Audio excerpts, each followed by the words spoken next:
Shalom, Jabrin Yekarim, un agrado nuevamente poder compartir con ustedes aquí en nuestro canal de YouTube, Bet Midrash Narratín Temuco Chile. En esta ocasión, para continuar con esta serie de comentarios de la venida del Hijo del Hombre, esta es la parte 2, donde vamos a continuar analizando este tema. En la primera parte de estos comentarios estuvimos analizando Mateo capítulo 24, donde en su contexto podemos ver a los discípulos de Yahushua en el Monte de los Olivos y le preguntan al maestro cuándo será su manifestación, o sea, su venida, y el final de la era presente, o el final del siglo, como sale en algunas traducciones. Y el maestro les responde que su manifestación sería en aquella generación, en el primer siglo. Y se producirían una serie de señales, acontecimientos con su manifestación. Vendrían falsos maestros, guerras sin números de guerra, vendría caos, destrucción, mortandad, etc. O sea, en otras palabras, estuvimos viendo que la manifestación del Hijo del Hombre es una manifestación de juicio, donde se describe en el lenguaje de los profetas, en el lenguaje figurativo, cómo será esta manifestación, este juicio sobre Jerusalén. Estuvimos viendo que el autor de Mateo, capítulo 24, usa el mismo lenguaje figurativo de los profetas, que usan, por ejemplo,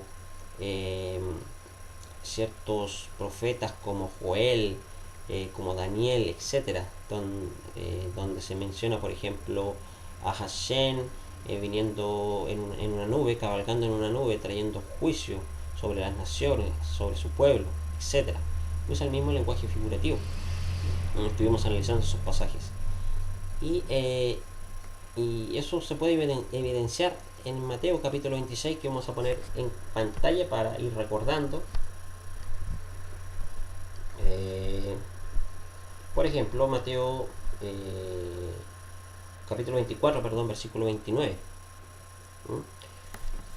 que dice, ahí se menciona sobre la manifestación del Hijo del Hombre. Dice, pero inmediatamente después de la tribulación de aquellos días, el sol se oscurecerá, la luna dejará de brillar y dar su luz, las estrellas caerán del firmamento y los poderes del cielo se estremecerán. Entonces después de esto aparecerá la señal del Ben Adam en el firmamento, y en ese tiempo todas las tribus de la tierra llorarán, y ellos verán al Ben Adam viniendo en las nubes del cielo con tremendo poder y gloria. Enviará a sus malajim, o sea, a sus mensajeros, con un gran toque de shofar, y reunirá a su pueblo, a los escogidos, de los cuatro vientos de un extremo al otro del cielo. Como podemos ver, es el mismo lenguaje figurativo que encontramos en el Tanaj, en los profetas, donde se mencionan, por ejemplo, Hashem viniendo en las nubes, cabalgando en las nubes, trayendo juicio sobre los pueblos. Este mismo acontecimiento que encontramos aquí en Mateo capítulo 24, versículo 29, es lo mismo que encontramos de forma paralela con Primera de Tesalonicenses capítulo 4, versículo 13 al 7, que dice, tampoco queremos, hermanos, que ignoréis acerca de los que duermen, para que no os entristezcáis como los otros que no tienen esperanza. Porque si creemos que Yeshua murió y resucitó, así también traerá a Dios con Yeshua a los que durmieron con él. Por la cual os decimos esto en palabras del Señor, que nosotros los que vivimos, los que habremos quedado hasta la venida del Señor, no precederemos a los que durmieron, porque el Señor mismo, con voz de mando, con voz de arcángel y con trompeta de Dios, como sale aquí en las traducciones, con shofar de Elohim, descenderá del cielo, y los muertos en Mashiach resucitarán primero. Luego nosotros los que vivimos, los que hayamos quedado, seremos arrebatados juntamente con ellos en las nubes para recibir al Señor en el aire, y así estaremos siempre con el Señor. El mismo acontecimiento que podemos ver ahí en Mateo capítulo 24, versículo 29 al 31. Se manifiesta el Hijo del Hombre con estas señales en las nubes del cielo, con tremendo poder y gloria. Enviará a sus mensajeros con canto que de shofar, o sea, reunirá a su pueblo escogido, tal como lo podemos ver aquí en 1 Tesalonicenses 4, en el versículo 16, porque el Señor mismo con voz de mando, con voz de arcángel y con shofar de Elohim descenderá del cielo, y los muertos en Mashiach resucitarán primero. Luego nosotros, los que hayamos quedado, seremos arrebatados juntamente en las nubes para recibir al Señor en el aire, y así estaremos siempre con el Señor. Aquí el emisario Saúl, en el mismo lenguaje figurativo, en este pasaje, transmite que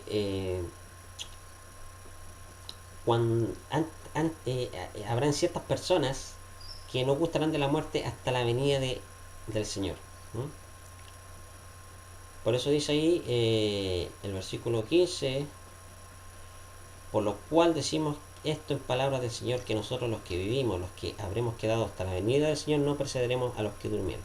O sea, para aquel entonces habrán muchos talmidim vivos para cuando se manifieste el Hijo del Hombre. Cuando dice, porque el Señor mismo con voz de mando, con voz de arcángel y con shofar de Elohim descenderá del cielo, y los muertos en Mashiach resucitarán primero. Es el mismo acontecimiento que se describe ahí en Mateo 24, que enviará a sus mensajeros con el toque de shofar y reunirá a sus escogidos. Y podemos ver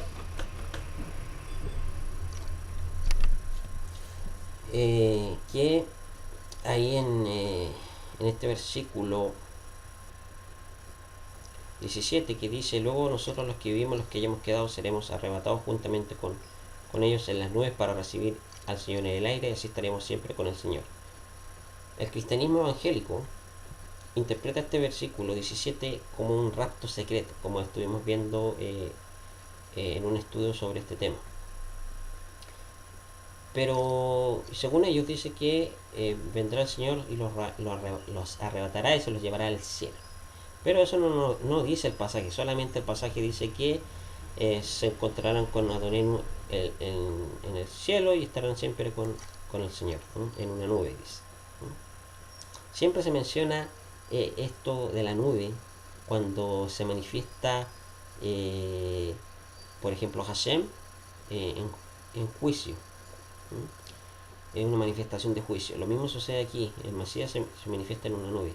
Siempre la nube es descrito como un vehículo donde en este caso el Mesías se manifiesta para traer juicios sobre Jerusalén. De la misma manera se describe a Hashem cabalgando en las nubes, dice en un pasaje que estuvimos viendo, trayendo juicios sobre los pueblos. Entonces, como podemos ver, se trata del mismo acontecimiento y no de un acontecimiento que ocurrirá antes de una tribulación, como enseñan algunos, que para raptar a la iglesia gentil. No es así. El contexto siempre es Israel, y el contexto es en el primer siglo, como estuvimos viendo. Todo esto ocurrirá en aquella generación. Entonces, ya comprendiendo esto, queridos Javerín, me gustaría citar otros pasajes. Por ejemplo, la cita de Mateo capítulo 10, versículo 23. En este pasaje es colocada por el autor en el contexto donde Josué envía a sus emisarios a proclamar Teshuvá a Israel. A tierras extranjeras, dice, no vayan, en las ciudades de los Shomronim no entren, vayan a las ovejas que se han apartado de la casa de Israel. Véase Mateo capítulo 10, versículo 5. Josué dijo a sus talmidim, o sea, a sus discípulos, cuando ellos los persigan a ustedes, en esta ciudad, huyan a otra. Ciertamente yo les digo que no terminarán de recorrer las ciudades de Israel hasta que venga el Ben Hadad. Véase Mateo capítulo 10, versículo 23. Es decir, Viatosh el Ben Adam, traducido usualmente como la venida, la llegada del Hijo del Hombre, ocurrirá antes que los emisarios visiten todas las ciudades de Israel. Ahora, cabe aquí una pregunta. Muchos harán una pregunta. ¿En realidad sucedió la venida del Ben Adam? ¿Cuál es la comprensión común sobre este texto? Muchos ven o comprenden este texto como que Yehoshua predijo que en muy poco tiempo el Mesías vendría a reinar en la nación de Israel. Si esta fuera la comprensión correcta sobre el texto, entonces se deduciría que Yehoshua tenía la esperanza que todas las ciudades de Israel donde los emisarios llevarán el mensaje de Teshuvá, o sea, de retorno a Hashem y a la Torá, y consecuentemente se manifestaría entonces él como el Mesías. Pero si seguimos la narración, leemos en Mateo capítulo 11, versículo 20, entonces Yehoshua comenzó a declarar que la Alá, o sea, maldición a las ciudades en que fueron hechas sus señales y no hicieron Teshuvá. Por eso ahí se menciona ahí esta expresión de Yehoshua, ay de ti Corazim, ay de ti Betsaida. En otras palabras, no todos hicieron Teshuvá. El plan de Yehoshua no funcionó, como muchos opinan. Y finalmente Yehoshua se equivocó en su predicción porque la venida del Mesías nunca llegó, fue un falso profeta, o en mejor de los casos un ilusionista. Lo que dijo no fue una profecía, sino una expresión de su deseo por la redención mesiánica de Israel, aunque ésta nunca llegó. Esas son algunas de las opiniones de algunos comentaristas con respecto a este acontecimiento. Por ejemplo, el profesor Joseph Klausner concluye que Yehoshua fue un Mesías fallido, alguien con un buen deseo, un gran judío, un rabino ejemplar, pero que no era el Mesías. Lo mismo podemos ver en los comentarios de Antonio Piñero, un historiador muy conocido, que seguramente ustedes lo conocen. Él también comenta que Jesús fue un Mesías fallido.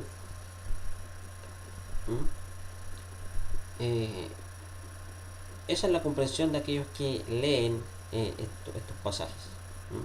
Pero para empeorar las cosas, en Mateo capítulo 16, versículo 21 dice lo siguiente, Javerín.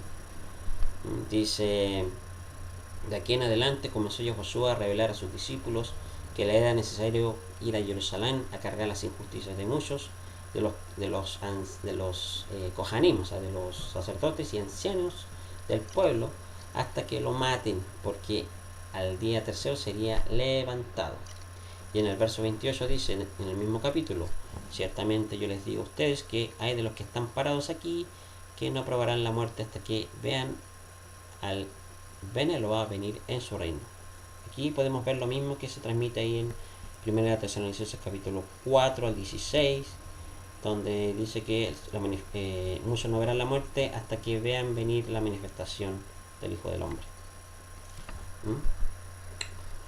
Otra vez parece ser que a pesar de que muchos no aceptaron su mensaje de Teshuvá, el rabino se quedó ilusionado en ser el Mashiach. Y a tal extremo que dijo, la manifestación del Mashiach está tan cerca que será en esta generación.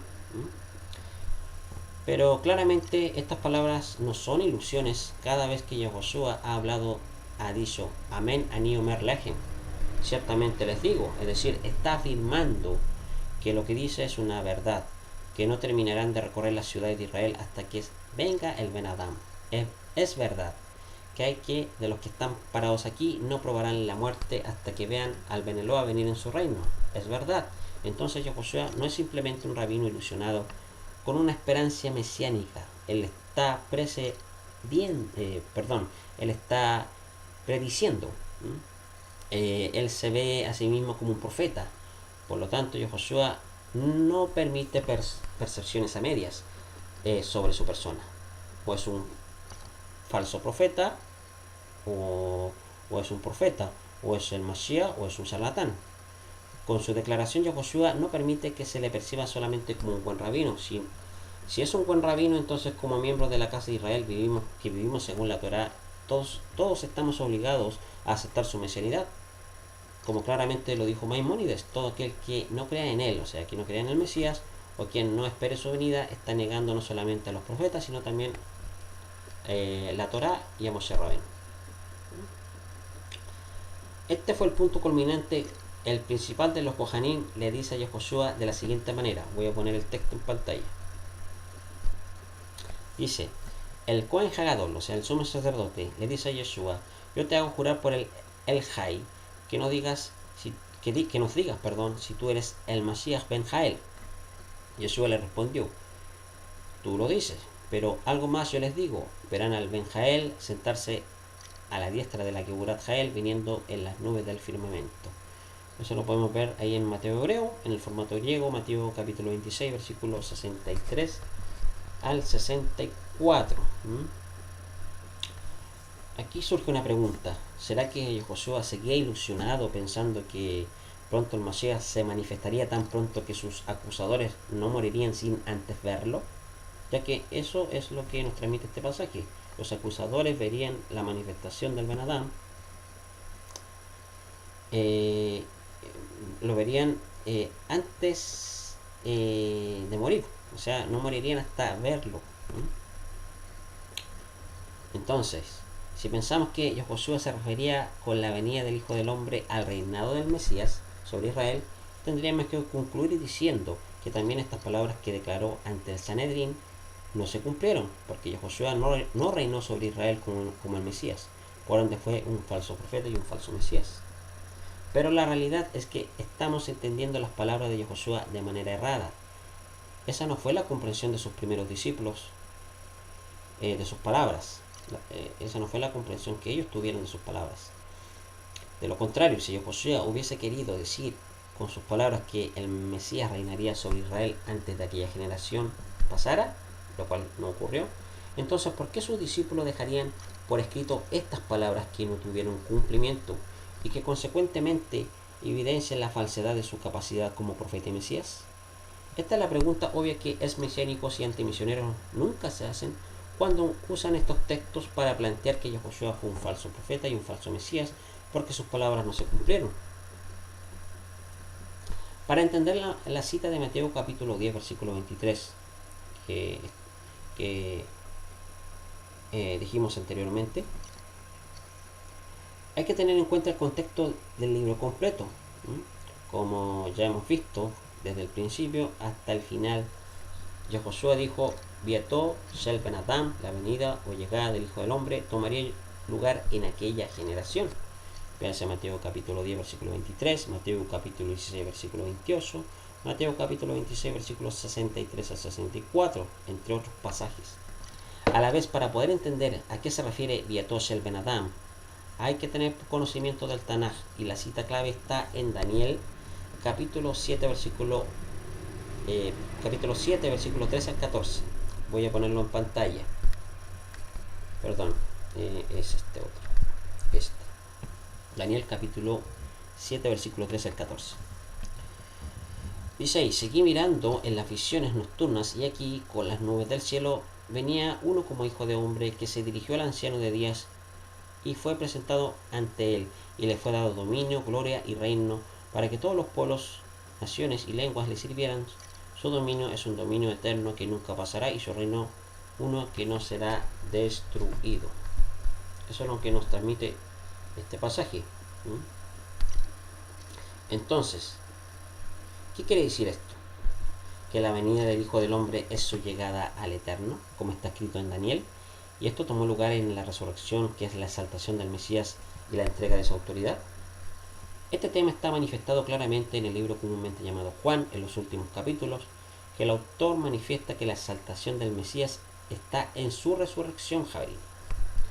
Para evidenciar aún más que en las citas previas Yahushua se refiere a su venida como la exaltación en su resurrección y en la entrega de la autoridad, notemos otra vez lo que está escrito y lo podemos ver en pantalla, Mateo capítulo 16, versículo 21 al 28, que dice: era necesario ir a Jerusalén a cargar la injusticia hasta que lo matasen, pero que al día tercero sería levantado. Ciertamente yo les digo a ustedes que hay de los que están parados aquí que no probarán la muerte hasta que vean al Ben Eloah venir en su reino. Y seguido, en el próximo verso, en el capítulo 17, versículo 1 al 3 y 5, dice: y Josué tomó a Kefá, también a Jacob y a Johanán, su hermano, y los trajo a una montaña alta donde él pudiera hacer tefilá, o sea, pudiera orar. Mientras oraba, fue cambiado ante ellos, y la piel de su rostro resplandeció como el sol, y sus vestiduras se emblanquecieron como la nieve. Entonces le fue revelado a Moshe y a Eliyahu, a Moisés y a Elías, mientras hablaban con él, y le narraban a Josué todo lo que le acontecería en Jerusalén. Mientras hablaban, he aquí una nube que los cubre, se aterraron en gran manera, y mientras estaban bajo la nube, escucharon del medio de la nube una voz que hablaba y decía: he aquí, este es mi hijo amado, mi complacencia está en él, a él escuchen. Este suceso que vieron fue el cumplimiento de la visión de Daniel capítulo 7, versículo 13 al 14 que vimos anteriormente. Nótese la mención de la nube, la autoridad en el texto de Mateo. Esta es la venida del Hijo del Hombre, la exaltación del Mesías en la resurrección, que se cumpliría poco tiempo después en Jerusalén. Por ello el texto sigue diciendo en Mateo capítulo 17, versículo 9: no cuenten a nadie la visión que vieron hasta que el hombre sea levantado de la muerte. Y en Mateo capítulo 28, versículo 16 dice: sus 12 discípulos fueron a Galil. Él se les apareció a ellos en la montaña donde habían hecho tefilá, donde habían orado, y cuando lo vieron, lo reverenciaron. Vemos que el Masías resucitado viene a la misma montaña donde días anteriores había tomado lugar su visión de la venida del Mesías. Esto es la exaltación y la entrega de esa autoridad, tal como fue escrito en Daniel capítulo 7, versículo 3 al 14, que vimos anteriormente.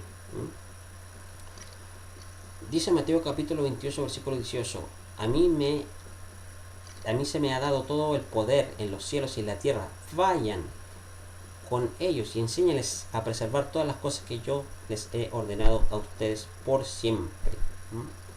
Y en la segunda carta de Simón Kefá, Simón Pedro, como se le conoce comúnmente a este emisario, en el capítulo 1, versículo 16 al 18, dice: porque cuando os dimos a conocer la autoridad y la venida, dice, de Adoneno y Josué al Mosías, no seguimos fábulas ingeniosamente inventadas, sino que fuimos testigos oculares de su majestad.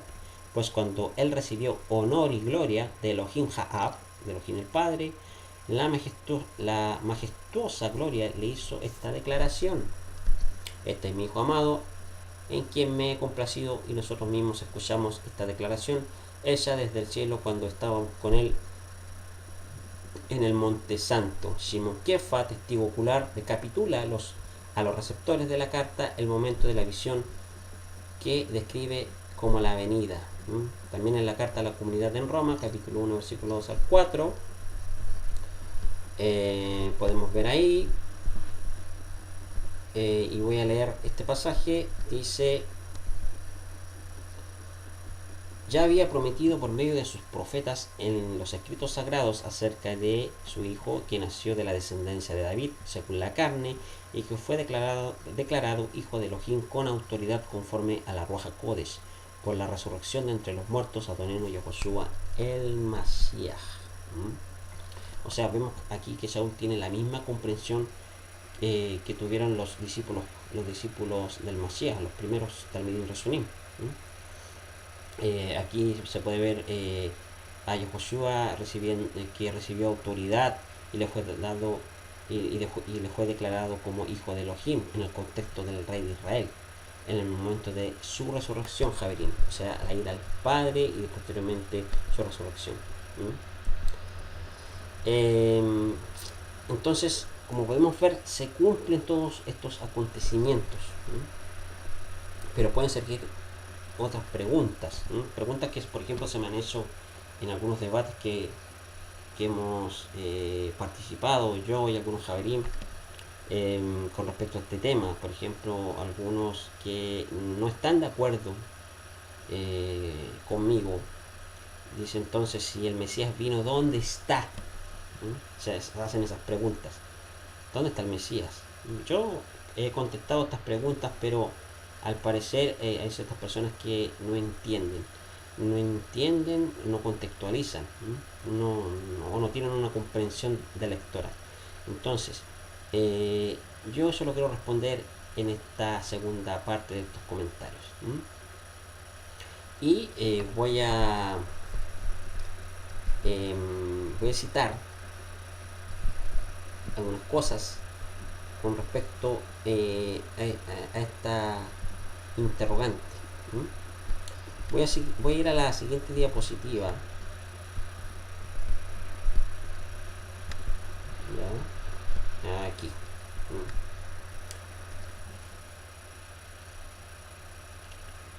Aquí dice en Lucas capítulo 17 versículo 20 al 21.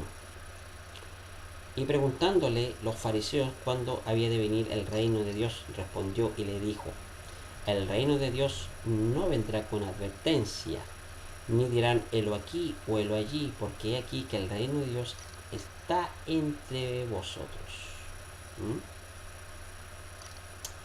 Entonces, como podemos ver en base a este pasaje, el reino de Dios está en el interior de cada fiel, de cada hijo de Israel que es fiel a Hashem, a Yahushua. Y el reino de Dios, la soberanía de Hashem implementada en la tierra, solamente se establece cuando los hijos de Israel plasman la enseñanza de la Torah, los profetas, las enseñanzas del Mesías Yahushua, lo plasman en el mundo físico. En otras palabras, lo que se conoce como la era mesiánica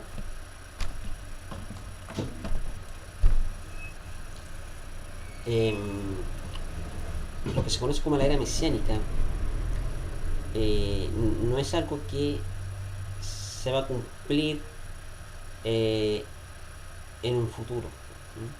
De eso la era mesiánica lo podemos establecer ahora ya, porque está dentro de nosotros, como dice Yoshua. Entonces, volvamos a este pasaje. Entonces, este pasaje nos dice claramente que el reino de Dios está en vosotros, o entre vosotros está. En otros pasajes dice en el interior de nosotros. Entonces, querido Javerín,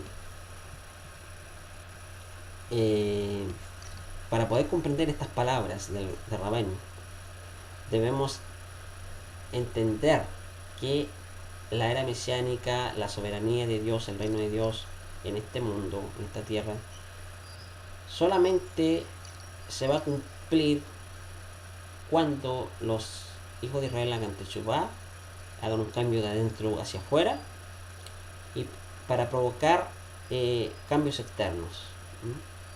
Entonces, cuando uno cambia internamente, provoca cambios externos. Por lo tanto, cuando uno aplica todo lo que uno aprende de la Torah y los profetas y las enseñanzas del Mesías, va a estar viviendo Hayolam, vida eterna. Va a estar no solo internalizando la Torah y los profetas, sino va a estar enseñando con su ejemplo, va a estar siendo una luz a las naciones, y así se van a provocar los cambios. En la siguiente diapositiva dice: en la casa de mi padre muchas moradas hay. Si así no fuera, yo los hubiera dicho. Voy pues a preparar lugar para vosotros, y si me fuere, yo os prepararé lugar. Vendré otra vez y os tomaré a mí mismo para que donde yo estoy vosotros también estéis. Edut Hatalmin Jajub, el testimonio del discípulo amado, conocido comúnmente como el libro de Juan, capítulo 14, versículo 2 al 3. Esta es la respuesta a la pregunta de un personaje, de un contacto de Facebook, donde debatimos este tema, que me hizo, ¿dónde está el Mesías ahora? Si el Mesías ya vino, ¿dónde está? Esta es la respuesta. Dice, en la casa de mi padre muchas moradas hay, y si así fuera, yo los hubiera dicho, yo voy pues a preparar lugar para vosotros, y si me fuere, os prepararé lugar, y vendré otra vez y os tomaré a mí mismo para que donde yo estoy vosotros también estéis. ¿Cuál es ese lugar que Yeshua va a preparar? Vamos a ver que ese lugar es nosotros mismos. Vamos a ver que ese lugar es nuestro interior. Porque Hashem no habita en templos esos a mano.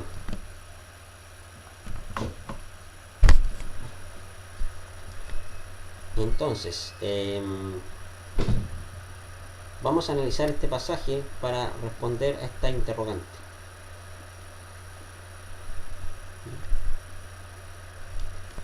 En el Tanaj, cuando se habla de la casa, ¿no?, se identifica con el templo, o sea, con el Bet Hamikdash.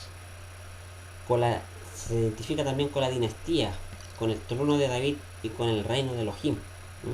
Eso lo podemos ver ahí en Primera de Crónicas, capítulo 17, versículo 11 al 12.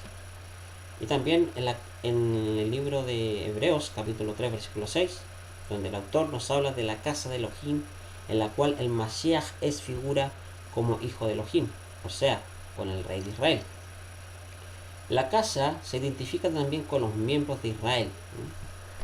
En el Tanaj la expresión Bet Hadavid es una expresión idiomática. Se identifica no solo con la casa, sino con la familia.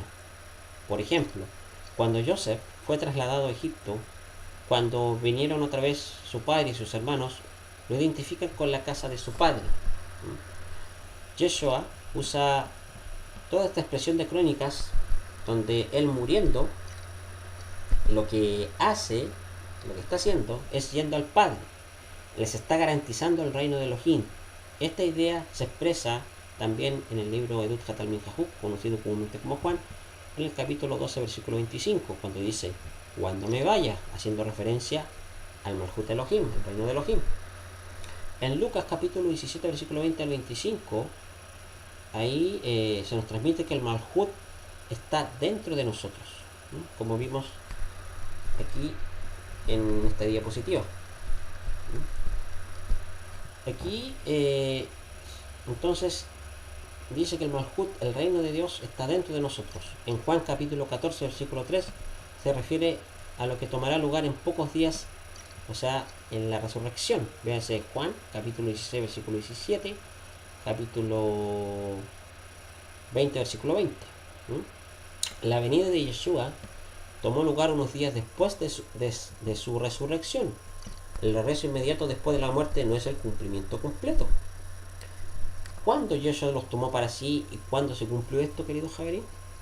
En Juan capítulo 14, versículo 15 al 17, ahí se nos transmite que todo esto se cumplió con el recibimiento de Ruach HaKodesh. Saúl expresa lo mismo cuando dice guarden la unidad de la Ruach, un solo espíritu, una sola Ruach, un solo Señor, etc. Y esto ocurrió poco tiempo después, cuando Yeshua sopló en ellos y les dijo recibid Ruach HaKodesh. Aquí se cumple esto, Javerín. Entonces el lugar que Yeshua va a preparar, como podemos ver en este pasaje de comúnmente llamado Juan capítulo 14, versículo 2 al 3, es el lugar que va a preparar es en nosotros mismos. cada uno es acondicionado por el Sehut, o sea, por el mérito del Mashiach para recibir Ruach HaKodesh.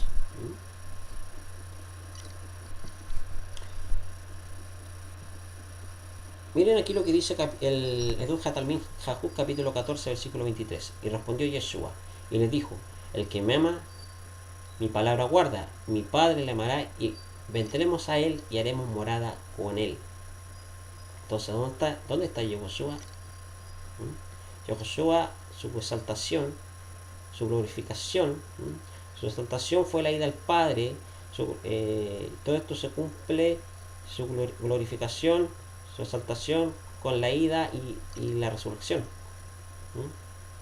cumpliendo así la visión de Daniel capítulo 7 versículo 13 al 14, como hemos visto anteriormente.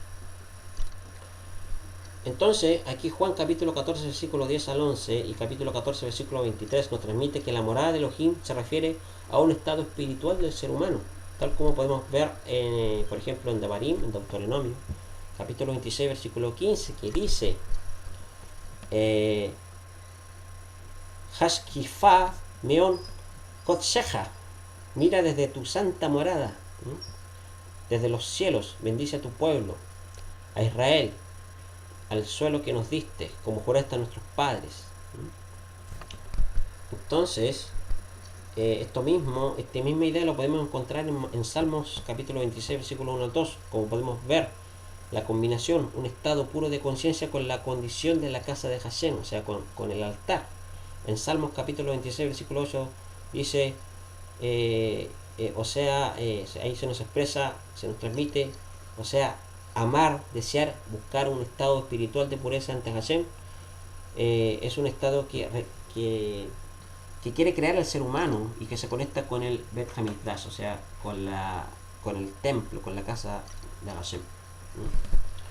Entonces, esta es la idea, esta es lo que transmite Yoshua cuando dice: voy pues a preparar morada, o sea, en nuestro interior. Vemos lo que dice, por ejemplo, en Edut Hatalmin Jajut capítulo 14 versículo 16 al 21. Dice: yo os rogaré al Padre y os dará otro consolador para que esté con vosotros para siempre, la Ruach de verdad, el cual el mundo no puede recibir porque no le ve ni le conoce, pero vosotros le conocéis porque mora en nosotros y está en vosotros. Dice Yeshua: no os dejaré huérfanos, vendré a vosotros, dice. Todavía un poco y el mundo no me verá más, pero vosotros me veréis porque yo vivo y vosotros también viviréis. En aquel día vosotros conoceréis que yo estoy en el Padre y vosotros en mí y yo en vosotros. El que tiene mis mandamientos y los guarda, ese es el que me ama. El que me ama será amado por mi Padre, y yo le amaré y me manifestaré a él. Entonces, querido Jairín, eso ahí podemos ver el cumplimiento de estas palabras de Yeshua. Más claro que el agua, Jairín. Algunos dicen: si el Mesías vino, ¿por qué no se han cumplido todas las profecías? Jairín y Karim, las profecías no se cumplen de la noche a la mañana, es un proceso, un proceso gradual. Para que se cumpla la era mesiánica, como dije anteriormente, depende de nosotros, de nuestra teshuvá, de aplicar las enseñanzas de la Torá y los profetas y las enseñanzas del Mesías, aplicarlo en nuestra vida para hacer así luz a las naciones, iluminar al mundo, y así van a haber cambios externos. Viendo un cambio interno, habrán cambios externos. Esto se logra mediante Ruach HaKodesh, el que nos hace tanto el querer como hacer, la asistencia divina, tal como leímos a continuación. Mediante Ruach HaKodesh, Yeshua y el Padre se manifiesta en nosotros, en nuestro interior. Ahí está el Mashiach, en nuestro interior. Mashiach, muchos esperaban al Mashiach como un rey, como como un rey que vendría a liberar al pueblo de Israel en el primer siglo de la opresión romana. Eh, un, un rey guerrero, un gobernante que literalmente iba a reinar en Israel. Pero la parte física, el cumplimiento físico de estas profecías no se iban a cumplir si primeramente no hay un cambio interno. Por eso que mataron a Yeshua. No aceptaron su mesianidad. Sin embargo, esto estaba predicho. Hashem iba primeramente a hacer un cambio en las personas. Hashem iba a expiar las iniquidades de su pueblo por medio del Mashiach. Entonces, primero tiene que haber una pureza en el pueblo para que habite Ruach HaKodesh. Y así, de manera gradual, se deben ir cumpliendo los acontecimientos, las profecías. Esto no es de la noche a la mañana. El Mesías es una de las 7 manifestaciones del Creador para el beneficio de la humanidad. El Mesías que esperaba el pueblo de Israel era un monarca, un caudillo militar que lo iba a liberar de la opresión romana. Pero en realidad el Mesías es esa manifestación de Hashem para el beneficio de la humanidad. Y el Mesías,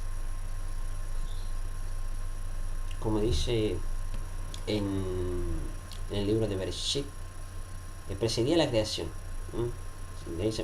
Y muchos de los rabinos del judaísmo lo aplican al Mesías cuando dice Irruaj Elohim sobrevolaba sobre la faz de las aguas. O sea, el espíritu del Mesías presidía la creación.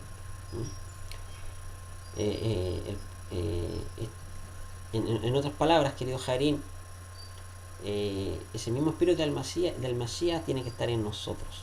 Y ese mismo espíritu va a provocar cambio en nosotros. El Mesías tiene que estar en nuestro Keter, en nuestra corona.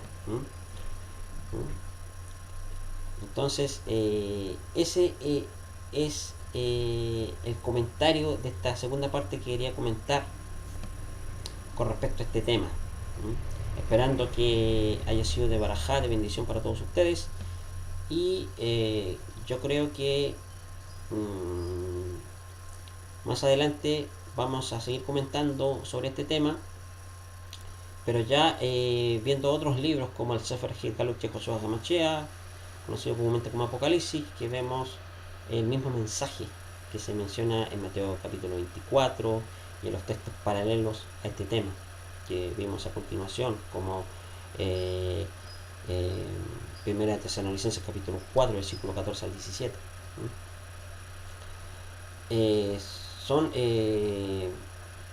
Son pasajes que se describen estos acontecimientos, lo que se conoce en el mundo académico como la literatura apocalíptica.